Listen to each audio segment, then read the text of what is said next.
사회가 안고 있는 문제를 해결하기 위한 방법으로서의 교육, 이게 우리 교육개혁이 지향하고자 하는 바입니다.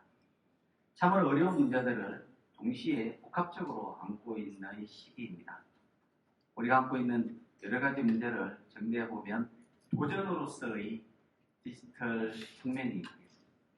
위기로서의 저출생, 지역 소멸, 그리고 희망이 없다라고 얘기하는 사회 이동성에 대한 비관적인 인식, 한마디로 나아가서는 우리 사회가 우울증과 비관에 빠져 있는 어려움을 갖고 있습니다.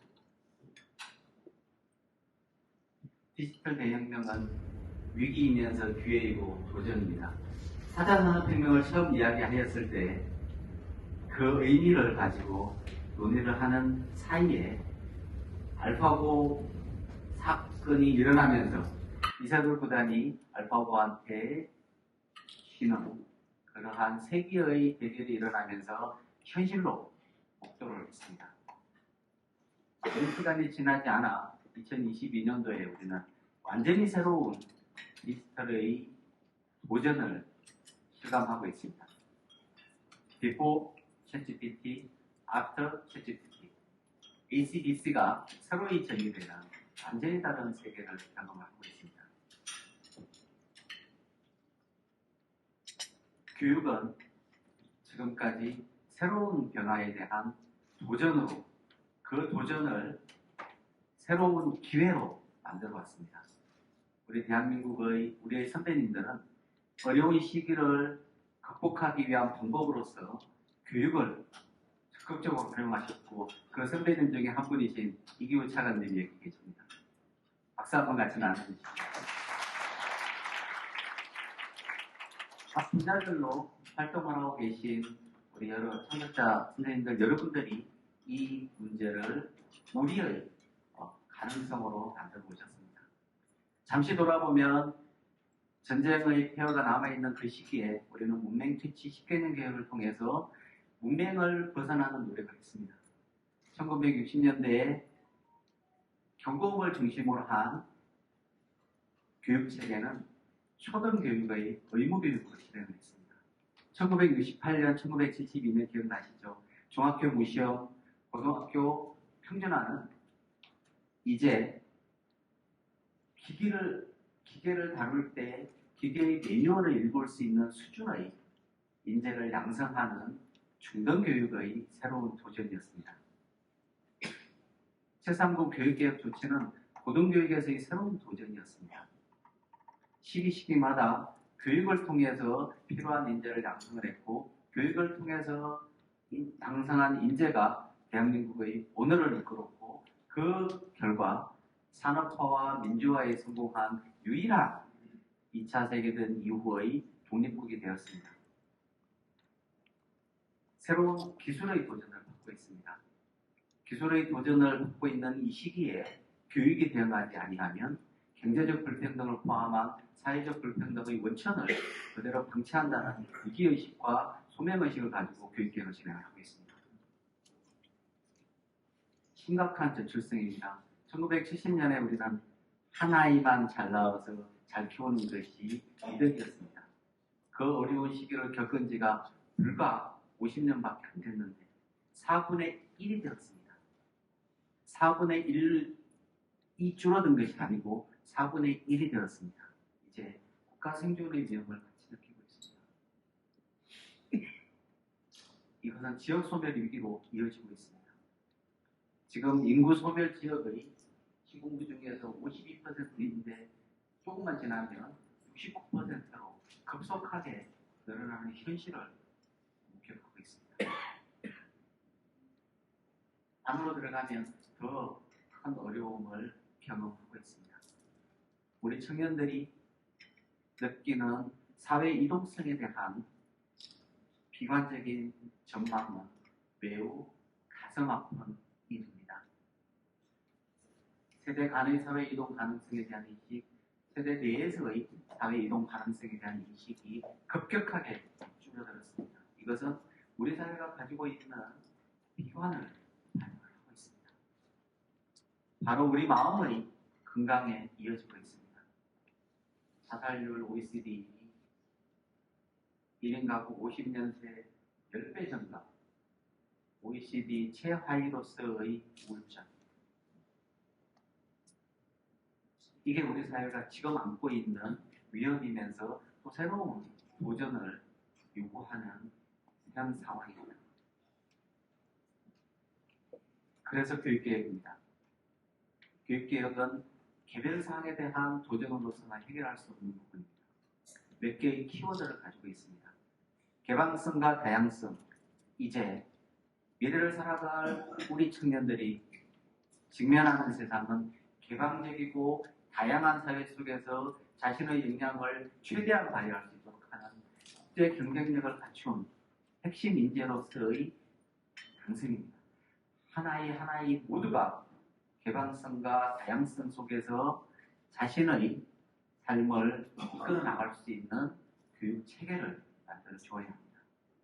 중앙정부는 가능한 교육 제도들을 마련하고 이제 삶이 이루어지고 있는 지역에서 수도권을 포함합니다. 수도권을 포함한 지역의 맞춤형 교육 실행 체계를 통해서 이제 먼 이야기도 아니고 누구의 공론화의 장도 아닌 공론, 빌공처의 공론의 장이 아닌 생활 맞춤형으로서의 교육 체계를 만들어가야 한다는 생각을 가지고 교육개혁을 진행하고 있습니다.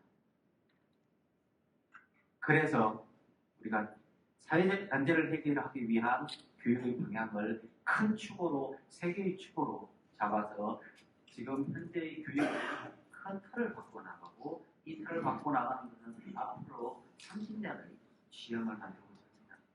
이 지형은 튼튼한 기반 위에서 만들어진다고 보고 있습니다. 먼저 0세부터 11세까지의 출발선상에서의 공정과 출발선상에서의 튼튼한 기반을 마련하는 것이 매우 중요합니다. 유보통합입니다. 영유아 교육에 대한 중요성은 세계가 다 관심을 기울이고 정책에 반영을 하고 있습니다. 우리는 지난 2010년에 이미 누리교육과정의 도입을 통해서 첫 도전을 시작을 했습니다. 이제 유보통합을 통해서 본격적으로 이 기반을 마련하겠습니다.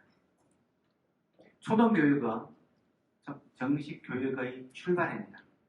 초등교육에서 느낄 수 있었던 돌봄 절벽은 사교육의 급정으로 이어졌고 사교육의 체감은 중고등학교의 사교육으로 내재화되었고 그것이 자기주도 학습 능력이 떨어지는 우리 아이들을 만드는 굉장히 중요한 시작점이었습니다. 이제 열공학교를 통해서 그 변화를 가져오겠습니다.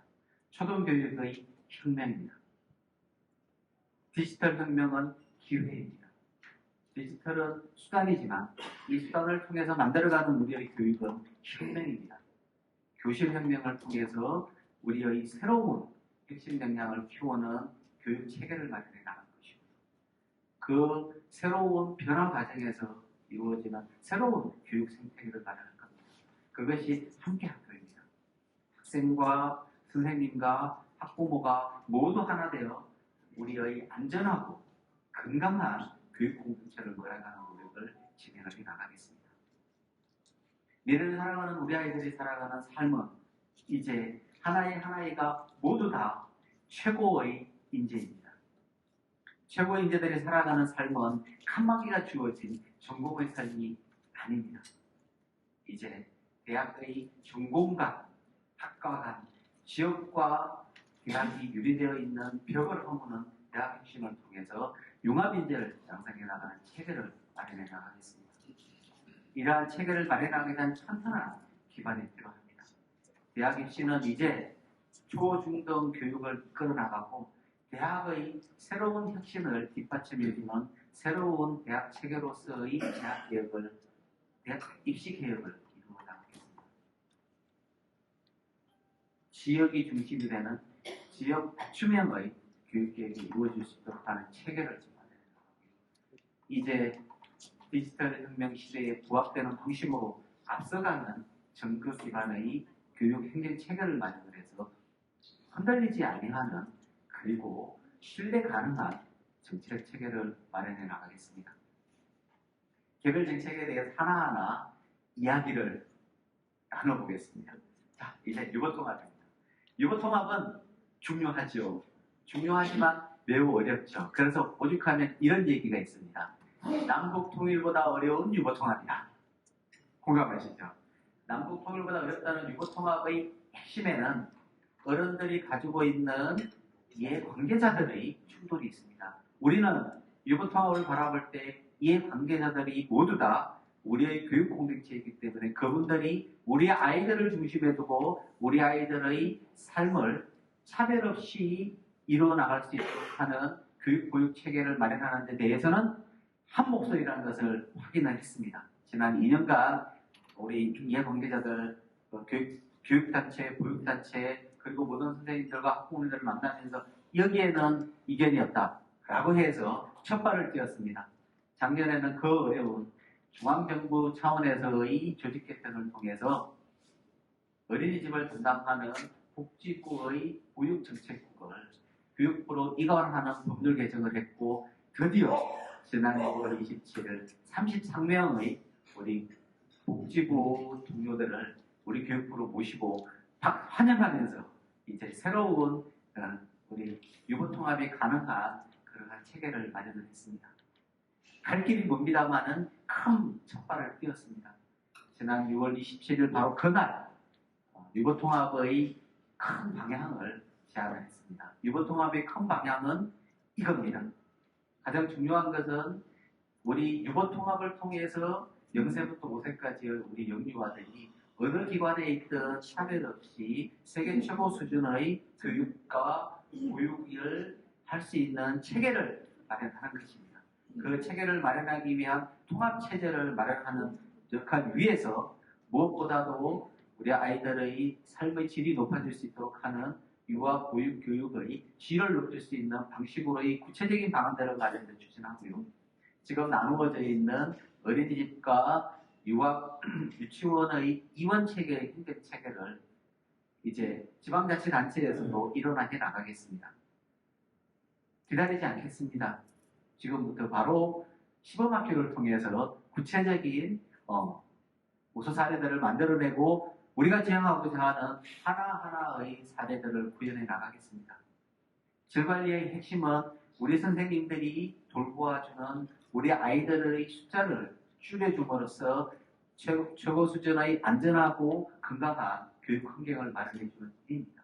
교사들의 영유아 교육을 줄여주고 어린이집이나 유치원 내에서도 사립이든 공립이든 관계없이 12시간 동안은 희망하면 안전하게 교육과 보육이 이루어질 수 있는 체계로 만들어 나가겠습니다.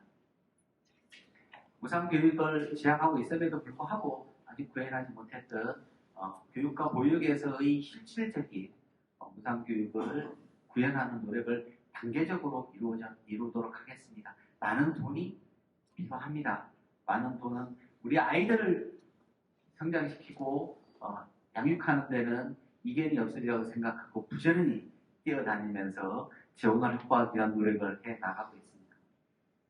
이제 통합기준을 마련하면 제도 하나하나가 어른들 입장에서는 갈등 요소이지만 궁극적으로 지향하고자 하는 저런 변화된 교육체계를 마련하는 데 있어서는 필수적인 사항들입니다. 그 사항들은 입학 방식이 어린이집하고 유치원이 차이가 있습니다. 이거를 차근차근 시간을 두고 입학 방식을 가장 학부모님들이 원하는 방식, 편리한 방식으로 만들어 나갈 것입니다. 우리 선생님들이 어린이집의 보육교사 선생님들하고 유치원의 선생님들의 자격체계가 차이가 있습니다. 이 자격체계를 차근차근 현직 선생님들은 전환하는 방식으로 새로 들어오시는 선생님들은 통합 자격의 방식으로 마련해 나가고 그것이 가능한 그러한 교원 양성 체계도 마련해 나가겠습니다. 중요한 것은 교육과정입니다. 0세부터 5세까지 아이들의 성장 발달 단계에 부합되는 방식으로의 교육과정을 잘 마련해서 아이들이 하나하나가 가장 잘 보육과 교육이 이루어질 수 있도록 하는 체계도 마련해 나가겠습니다. 이제 이렇게 잘 성장한 우리 아이들은 초등학교 맞이하겠습니다. 초등학교가 이제 행복한 학교 교육의 시작으로 출발하겠습니다. 돌봄 절벽을 실험하게 하는 이야기는 직장 가지고 있는 학부모님들의 50% 이상이 초등학교 1학년으로 들어가면서 직장을 그만둬야 될까 말까 고민하는 시기라고 합니다. 그 이야기의 출발에는 초등학교 저학년이 12시에 수업 끝나고 1시까지 식사하고 1시에 집으로 돌아가는 체계에 있었습니다. 여러 가지 노력 끝에 새로운 체계로의 등교 시간을 늘리는 것은 여러 가지 어려움이 있는데 드디어 해법을 마련했습니다. 초등학교 1, 2학년에 대해서는 학교에서 무상으로 잘 만들어진 프로그램을 통해서 3시까지는 우리 아이들이 희망하면 모두 넓은 학교에 참여할 수 있도록 했습니다. 가능하겠습니까? 가능하지 않다고 했습니다. 매우 어렵다고 했습니다. 기억하실 겁니다. 금년에 넓은 학교가 방향은 좋으나 어떻게 가능할 것인가에 관한 우려들이 많았습니다. 해냈습니다. 초등학교 1, 2학년 중에서 금년에는 1학년을 시작으로 1, 2교시의 프로그램을 잘 만들어서 운영을 했더니 중전까지는 11%만이 이 돌봄에 참여할 수 있었는데 이번 이 프로그램을 통해서 자그마치 78%의 아이들, 조금 더 나아가서는 이제 조금 늘어날 겁니다. 희망하는 모든 아이들이 다 이 프로그램에 참여할 수 있어서 3시까지는 이제 가장 잘 만들어진 프로그램에 우리 아이들이 참여함으로써 우려가 되었던 태권도장으로 갈까요? 미술학원으로 갈까요? 라고 하는 그러한 어려움들을 해소했습니다. 해야 될 일이 많습니다. 1학기 때 저희가 원래는 30%만 하려고 했는데 교육청들이 더 많이 신경을 써서 40% 이상이 지금 참여하고 있고 2학기 때는 전면 도입을 하게 되고 내년에는 2학년 도입하고 후년에는 이제 3학년 이상으로 도입하는 체계로 마련해 나가겠습니다. 그동안에 여러 가지 어려움들이 많을 거라고 생각하시죠. 제1번의 어려움은 프로그램을 어떻게 할 것이며 교실 공간을 어떻게 할 것이며 그리고 이 모자라는 이러한 것들을 어떻게 활용할 것인가 했는데 그 활용한 가능성은 엄청난 변화를 보여주셨습니다. 그게 뭐냐면 바로 온 사회가 참여하는 범부처 협력을 통해서 온 마을이 다 나섰습니다. 혹시 기획재정부가 공공기관의 시설, 즉 그 체육시설이나 아니면 회의장, 그 다음에 다목적실을 교육부의 넓은 학교를 위해서 제공한다는 얘기를 상상해 보셨습니까? 지방자치단체가 가지고 있는 다양한 체육시설들과 다양한 교육시설들을 우리의 아이들을 위해서 내놓는 이야기를 상상해 보셨습니까? 이제 서로 앞다투어 행정자치부도, 행안부도, 그리고 기획재정부도 우리 아이들을 위해서 함께 나서겠다고 했습니다. 19개의 부처청이 각 기관에서 가지고 있는 다양한 프로그램들을 우리 넓음학교의 초등학교 아이들의 교육을 위해서 나서겠다고 해주었습니다. 그 프로그램들을 잘 커스터마이즈 하여 우리 아이들의 교육에 맞는 방식으로 전환해 나가겠습니다. 그러면 이제 초등교육의 변화는 중고등학교 교육의 변화의 출발입니다. 큰 출발을 시작을 했습니다. 우리 선생님들도 나눠주셨습니다. 선생님들이 가지고 계시는 교실, 그러니까 아이들이 머물러 있으려고 그러면 부가적인 교실이 필요하죠. 근데 그 교실을 기존에 있는 강목적실이나 돌봄교실들을 포함해서 운영을 하겠습니다만 그럼에도 않은 것은 우리 선생님들의 교실을 내주셨습니다.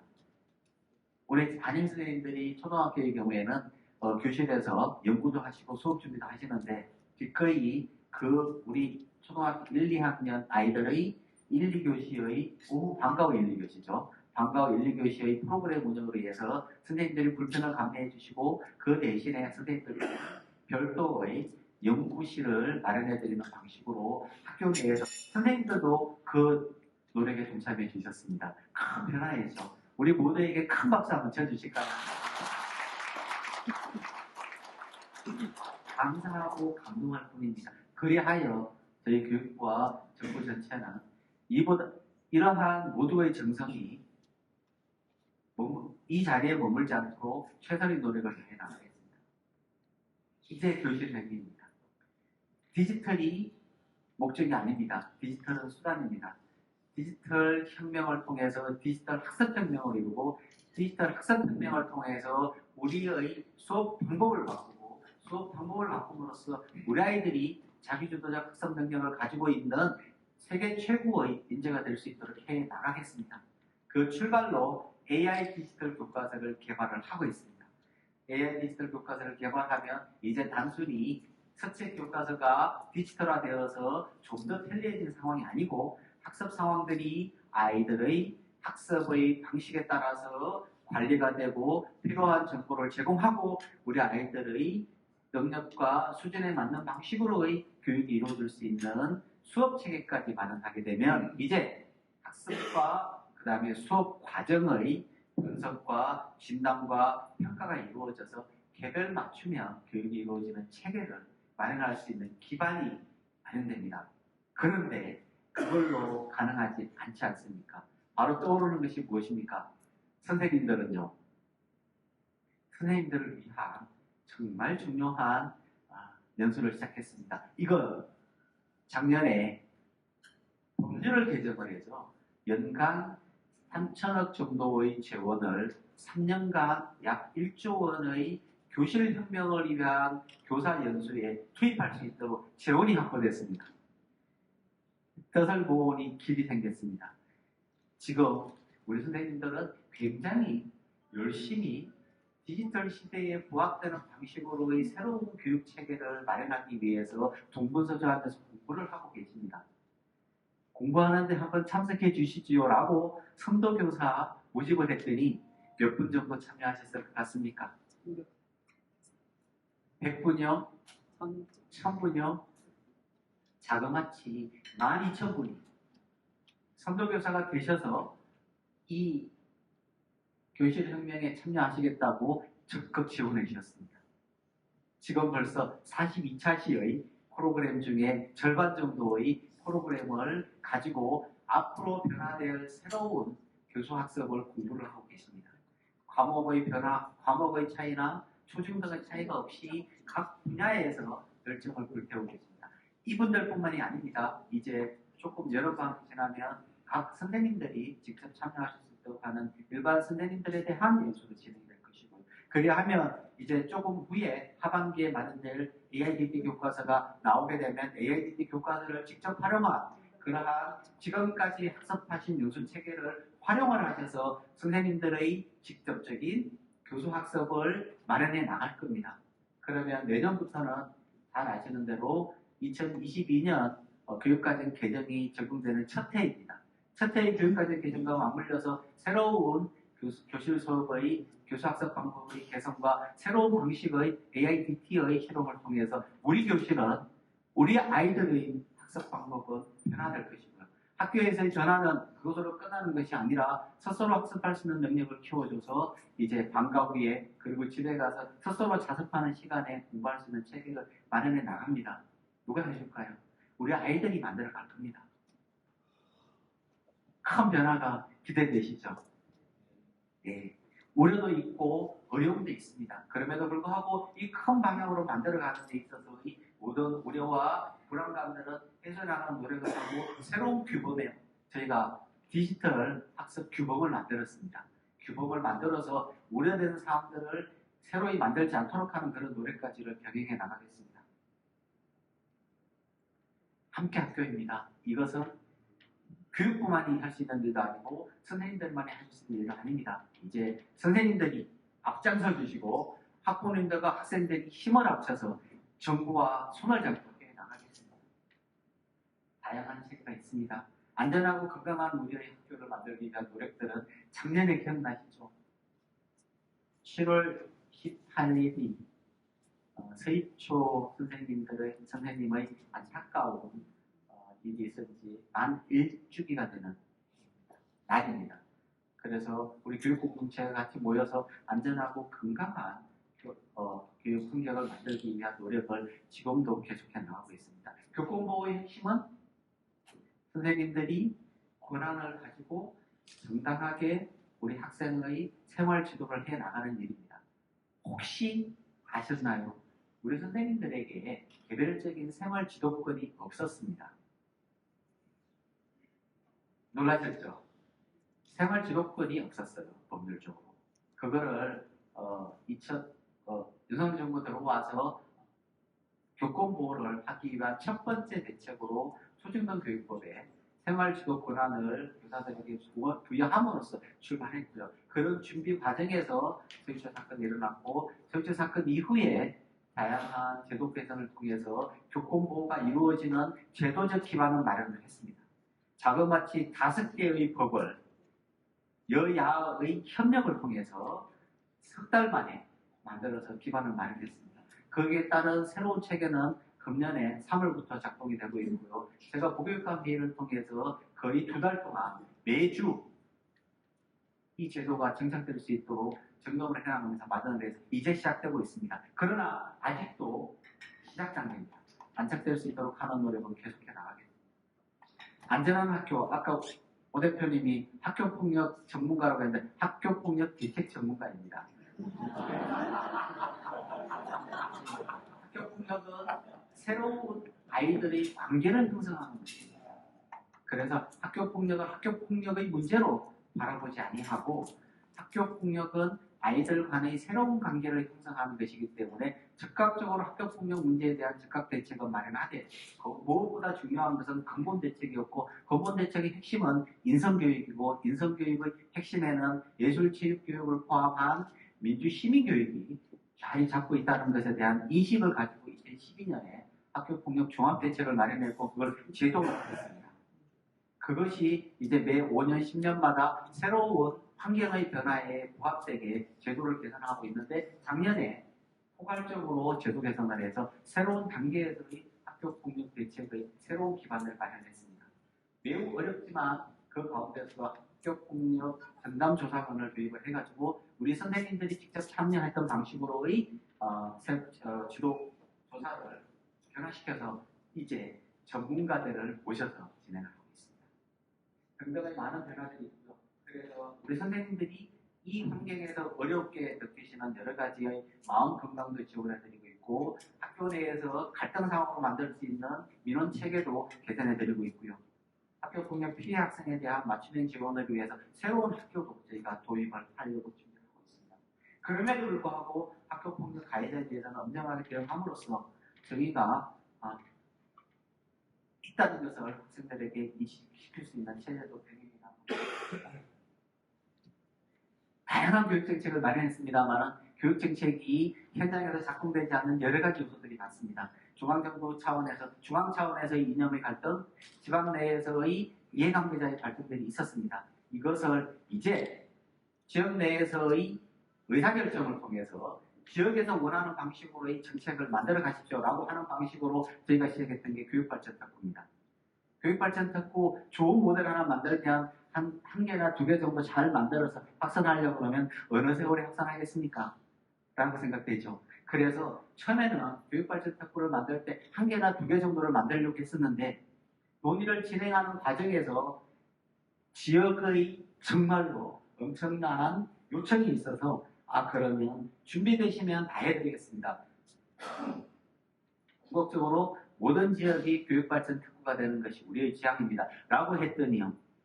정말로 생각하지 못했던 일들이 벌어졌습니다. 1개, 2개를 만들어서 확산하려고 했던 초기의 생각을 완전히 바꿔가지고 준비가 되면 해드리겠습니다 했더니 결과를 한번 보실까요? 6개 광역지자체가 40단계 기초지자체가 포함하는 자그마치 그냥 전체적으로 숫자로 본다고 그러면 49개의 광역지자체가 교육청과 협력하여 교육발전특구를 마련해 나가는 지원을 했고 거기에서 선정이 되어서 지금 교육발전특구를 마련해 나가고 있습니다. 교육과 지자체가 협업하는 것은 우리 모두의 희망이었습니다. 그런데 분리되어서 칸막이 때문에 협업하지 못하는 체계를 교육발전특구를 통해서 마련해 나가고 있는데 그 사이에 유보통합도 지역의 특성에 마련되고 있고요. 넓음도 마련되고 있고 교실연맹도 이루어지고 있고 그리고 자공고 협약형 특성화고등학교의 모델들을 다 쓰는 것이 아니라 그 지역에 맞게 지역 내에서의 기획을 하고 지역 내에서 기획한 것에 대해서 교육부는 재정 지원과 제도 개선을 해주는 방식으로 진행을 하다 보니까 이제 그 지역에 맞는 방식으로의 새로운 특구가 마련되고 있습니다.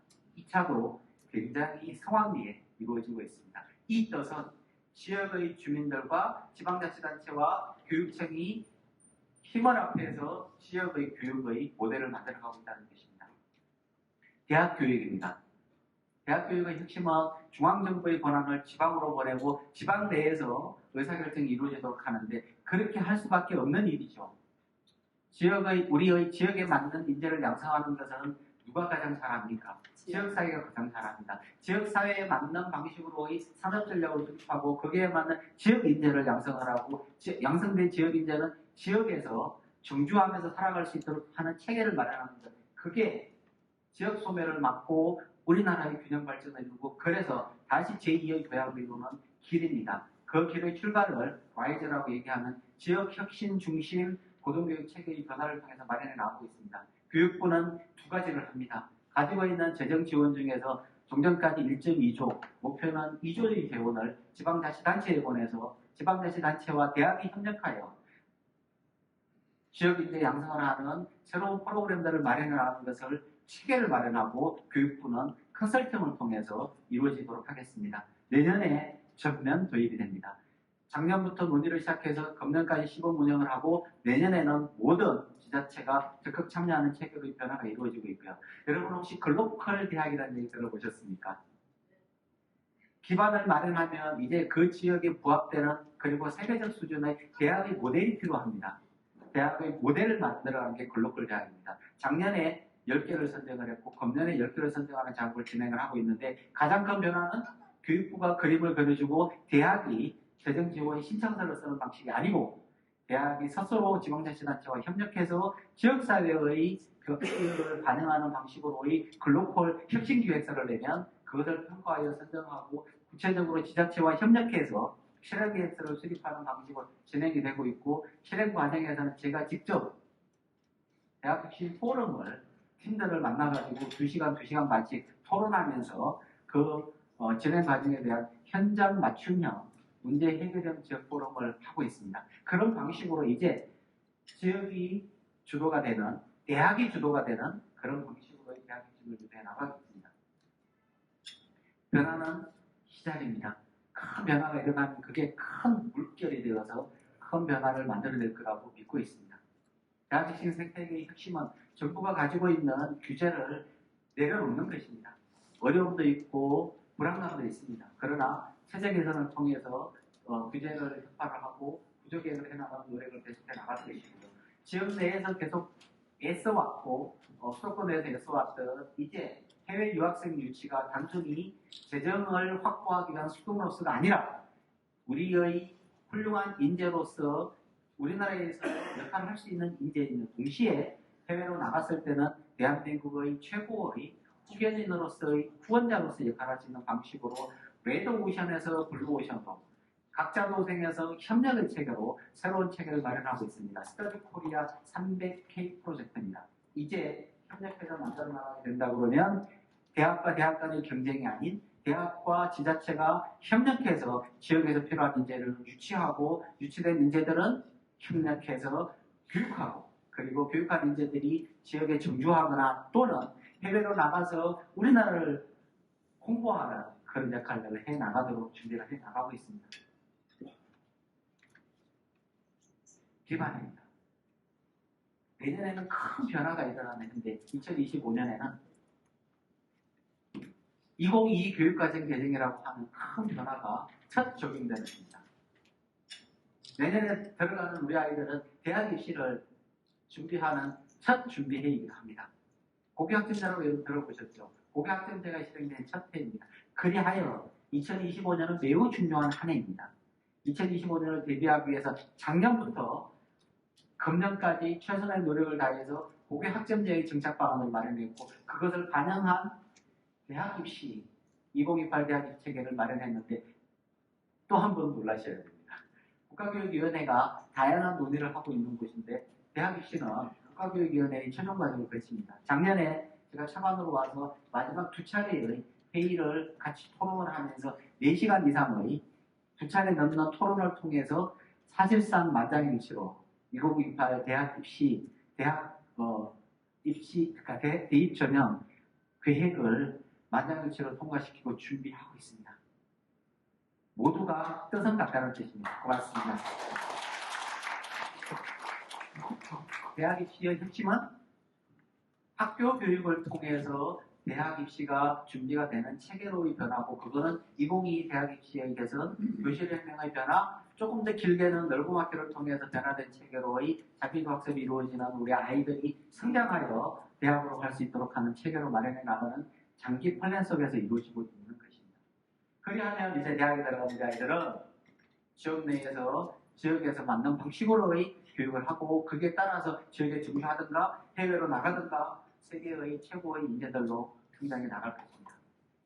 교육의 힘으로 우리나라의 새로운 제도약을 마련해 나갈 수 있을 것이라고 믿고 준비하고 있습니다.